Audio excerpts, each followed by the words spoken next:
Keyword system. The keyword system is my attempt to formulate all conditions, effects, and abilities that characters can have access to in their base definitions. So instead of giving the ability to heal people over time, like a plus 2 HP per round, all of that is relegated under a singular condition. And all of those conditions are connected through a series of keywords in which all abilities are connected through.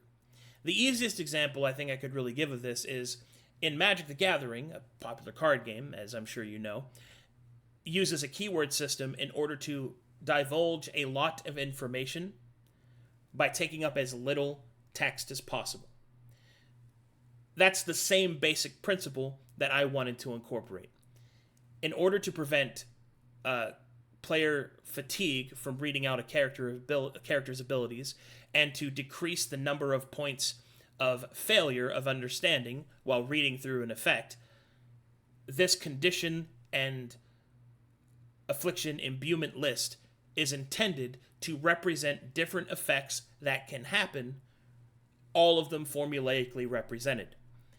Essentially, it means that, for example, if you were to use an attack that causes bleed, that bleed is a affliction, and that bleed is an affliction that every single instance of bleed in the game will reference, and those references will be kept track under a tiered system representing how powerful that bleed is and what actually happens because of it.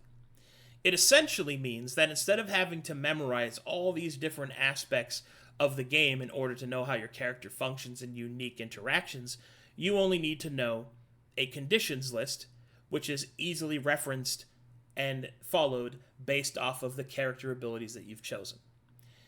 It is true that there is a risk that this might cause more complexity, but I think that it also adds gameability, because those different conditions, because they are formulaic, gives different aspects and avenues for me to interact with themselves within themselves.